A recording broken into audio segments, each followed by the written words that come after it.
मैं दिनेश कुमार और आप सुन रहे हैं लर्निंग सीरीज। सुनोगे नहीं तो जानोगे कैसे। पिछली कड़ी में हमने बात की आत्मविश्वास को जगाने की। आज हम बात करेंगे डर और संकोच को दूर भगाने की। लोग दूसरे लोगों से क्यों डरते हैं? जब दूसरे लोग हमारे आसपास होते हैं तो हम इतना आत्मचेतन क्यों हो जाते हैं? हमारे संकोच की क्या वजह होती है? हम इस बारे में क्या कर सकते हैं? दूसरे लोगों का डर एक बड़ा डर होता है, परंतु इसे जीतने का भी एक तरीका है। अगर आप उसे सही पहलू से देखने की आदत डाल लें तो आप लोगों के डर को जीत सकते हैं। अगर सामने वाला मेरे जैसा ही है तो उसे डरने की कोई वजह नहीं है। लोगों को सही नजरिए से देखने के दो तरीके हैं। सामने वाले आदमी को संतुलित दृष्टि से देखें। लोगों के साथ व्यवहार करते समय इन दो बातों का ध्यान रखें। पहली बात तो यह है कि सामने वाला व्यक्ति महत्वपूर्ण है। निश्चित रूप से वह महत्वपूर्ण है। हर व्यक्ति महत्वपूर्ण होता है, परंतु यह भी याद रखें कि आप भी महत्वपूर्ण हैं। तो आप किसी व्यक्ति से मिलें तो ऐसा सोचें, हम दो महत्वपूर्ण लोग मिलकर किसी आपसी लाभ या रुचि के विषय पर चर्चा कर रहे हैं। समझने का रवैया विकसित करें। जो लोग आपको नीचा दिखाना चाहते हैं, आपके पर कतरना चाहते हैं, आपके पैर खींचना चाहते हैं, आपकी बुराई करना चाहते हैं, ऐसे लोगों की इस दुनिया में कोई कमी नहीं है। अगर आप इनका सामना करने के लिए तैयार नहीं हो तो यह लोग आपके आत्मविश्वास में बड़े बड़े छेद कर देंगे। आपको ऐसा लगेगा जैसे आप पूरी तरह से हार चुके हैं। आपको ऐसे वयस्क हमलावर के विरुद्ध ढाल चाहिए, उस हमलावर के लिए जो अपनी पूरी ताकत से आप पर चढ़ाई करने के लिए कमर कस बैठा है। जब भी कोई आप पर आक्रमण करें तो आप इन दो वाक्यों को याद कर लें। अपने गुस्से पर काबू रखें। इस तरह की स्थितियों को जीतने का यही तरीका होता है कि सामने वाले को अपने दिल की भड़ास निकालने दें और फिर इस घटना को भूल जाएं। जैसे ऑफिस की लाइफ में होता है, बॉस अपना फ्रस्ट्रेशन एक फिक्स टारगेट आदमी पर क्लियर करता है। सही काम करने से आपकी अंतरात्मा संतुष्ट रहती है और इससे आत्मविश्वास भी बढ़ता है। जब हम कोई गलत काम करते हैं तो नकारात्मक बातें आती है। पहली बात तो यह है कि हम में अपराध बोध आ जाता है और इस अपराध बोध से हमारा आत्मविश्वास कम हो जाता है। दूसरी बात यह है कि देर सवेर दूसरे लोगों को हमारे गलत कामों की जानकारी मिल जाती है और उनका हम पर से विश्वास उठ जाता है। जो लोग अपना परिचय देने में संकोच करते हैं वे अपने संकोच को आत्मविश्वास में बदल सकते हैं अगर वे सिर्फ कुछ सामान्य क्रियाएं करें। पहली बात तो यह है कि सामने वाले से गर्मजोशी से हाथ मिलाएं। इसके बाद सामने वाले व्यक्ति की तरफ एकल सीधे देखें और तीसरी बात सामने वाले से कहें, मुझे आपसे मिलकर खुशी हुई। डर और संकोच को भगाने के लिए 5 तरीके अपनाएं। आगे की बेंच पर बैठिए। कभी आपने मीटिंग या चर्च या क्लासरूम या किसी और अन्य तरह की सभा में इस बात पर गौर किया है कि पीछे की सीटें सबसे पहले भर जाती हैं? ज्यादातर लोग पीछे की लाइन में इसलिए बैठते हैं ताकि वे लोगों की नजरों में ना आए, और वे लोगों की नजरों में आने से इसलिए बचना चाहते हैं क्योंकि उनमें आत्मविश्वास नहीं होता, उन्हें डर होता है, उनमें संकोच होता है। आगे बैठने से आत्मविश्वास बढ़ता है। इसका अभ्यास कीजिए। आगे यह नियम बना लें कि आप जितनी आगे बैठ सकते हैं बैठें। यह बात तो पक्की है कि आगे बैठने से आप थोड़े नजरों में रहते हैं, परंतु याद रखें सफलता के लिए लोगों की नजरों में रहना जरूरी होता है। दूसरा, नजरें मिलाकर बात करने का अभ्यास करें। आदमी किस तरह अपनी आंखों का प्रयोग करता है, इससे भी हमें उसके बारे में काफी जानकारी मिल सकती है। अगर कोई आपकी आंखों में सीधे नहीं देखता है तो आपके मन में यह सवाल तत्काल आ जाता है, यह आदमी क्या छुपाने की कोशिश कर रहा है? यह आदमी किस बात से डरा हुआ है? क्या यह मुझे धोखा देना चाहता है? इस आदमी के इरादे क्या हैं? आमतौर पर आंखों के संपर्क में असफलता से 2 बातें पता चलती हैं। पहली यह है, मैं आपके सामने आने पर असहज अनुभव करता हूँ, मैं आपसे हीन अनुभव करता हूँ, मैं आपसे डरा हुआ अनुभव करता हूँ, या सामने वाले से आंखें न मिलाने से यह बात पता चलती है, मैं अपराध बोध से ग्रस्त हूँ, मैंने ऐसा कुछ किया है या ऐसा सोचा है जो मैं नहीं चाहता था कि आपको पता चल जाए। मुझे डर है कि अगर मैं आपसे नजरें मिलाऊंगा तो आप मेरे दिल की बात समझ जाएंगे।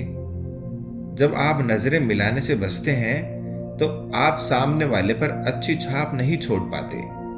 आप कहते हैं मैं डरा हुआ हूं, मुझे आत्मविश्वास की कमी है। डर को जीतने का यही तरीका है कि आप सामने वाले की नजरों में नजर मिलाकर बात करें। नजरें मिलाकर बात करने से सामने वाले को यह संदेश जाता है, मैं ईमानदार और सच्चा हूं, मैं जो कह रहा हूं उसमें पूरी तरह से यकीन करता हूं, मैं डरा हुआ नहीं हूं, मैं आत्मविश्वास से भरा हुआ हूं। 25% तेज चलिए। लोगों को चलते हुए देखकर मैं समझ लेता हूं कि उनकी मानसिक स्थिति कैसी है। मनोवैज्ञानिक झुकी हुई मुद्राओं और सुस्त चाल का संबंध खुद के बारे में, अपनी नौकरी के बारे में, अपने आसपास के लोगों के बारे में अप्रिय रवैये से जोड़ते हैं। परंतु मनोवैज्ञानिक यह भी बताते हैं कि आप अपनी मुद्रा को बदलकर और अपनी चलने की गति को बदलकर अपने रवैये को सचमुच बदल सकते हैं। आप भी देखिए, अगर देखेंगे तो आप यह पाएंगे कि शरीर की क्रिया मानसिक क्रिया का परिणाम है। जो आदमी हारा हुआ है, जो आदमी चोट खाया हुआ है, वह मरा मरा चलता है, सुस्त चलता है, उसमें आत्मविश्वास 0 होता है। औसत लोग औसत चाल चलते हैं, उनकी गति औसत होती है, उनके चेहरे पर लिखा होता है मुझे अपने आप पर नाज नहीं है। एक तीसरा समूह भी होता है। इस समूह के लोगों में प्रबल आत्मविश्वास होता है। वे आम आदमियों से तेज चलते हैं, उनकी चाल में फुर्ती होती है। उनकी चाल दुनिया को बताती है मैं किसी महत्वपूर्ण काम से किसी महत्वपूर्ण जगह जा रहा हूँ। इससे भी बड़ी बात यह है कि जो काम मैं 15 मिनट बाद करने जा रहा हूँ मुझे उसमें सफलता मिलेगी। आत्मविश्वास बढ़ाने के लिए 25% तेज चलने की तकनीक का प्रयोग करके देखें। अपने कंधों को सीधा कर लें, अपने सिर को ऊपर उठा लें और थोड़े तेज कदमों से आगे की तरफ बढ़ते चलें। आप पाएंगे कि आपका आत्मविश्वास भी बढ़ चुका है। चौथा है बोलने की आदत डालें। कई तरह के समूह के साथ काम करते हुए मैंने यह पाया कि बहुत से समझदार और योग्य लोग चर्चाओं में भाग नहीं लेते। चर्चा के दौरान उनका मुंह भी नहीं खुलता। ऐसा नहीं है कि उनके पास बाकी लोग जितने अच्छे विचार नहीं होते हैं या वे बोल नहीं सकते। इसका कारण सिर्फ यह होता है कि उनमें आत्मविश्वास नहीं है, डर और संकोच है। आदमी अपने बारे में इस तरह की बातें सोचता है, मेरा विचार शायद काम का नहीं है। अगर मैं कुछ कहूंगा तो हो सकता है कि लोग मुझे मूर्ख समझें, इसलिए बेहतर यही है कि मैं चुपचाप बैठा रहूं। इसके अलावा समूह के बाकी लोग मुझसे बेहतर जानते हैं। मैं दूसरों के सामने यह जताना नहीं चाहता कि मैं कितना नासमझ हूं। जितनी बार वह चुप आदमी बोलने में असफल रहता है, वह अपने आप को उतना ही ज्यादा असक्षम और हीन बनाता जाता है। अक्सर वह खुद से यह कमजोर सा वादा करता है कि वह अगली बार मौका पड़ने पर जरूर बोलेगा। बड़ी मुस्कुराहट दीजिए। ज्यादातर लोगों का कहना है कि मुस्कुराहट से उन्हें सच्ची ताकत मिलती है। उन्हें बताया गया है कि मुस्कुराहट आत्मविश्वास की कमी को दूर करने के लिए एक बढ़िया तरीका है। परंतु ज्यादातर लोग इस बात में इसलिए यकीन नहीं करते क्योंकि जब वे डरे होते हैं तो मुस्कुराने की कोशिश ही नहीं करते। यह छोटा सा प्रयोग करके देखें। आप पराजित अनुभव करें और बड़ी मुस्कुराहट दें। एक साथ एक ही समय में यह संभव नहीं है, आप ऐसा कर ही नहीं सकते। बड़ी मुस्कुराहट आपको आत्मविश्वास देती है। बड़ी मुस्कुराहट आपका डर भगाती है, चिंता दूर करती है और निराशा हर लेती है।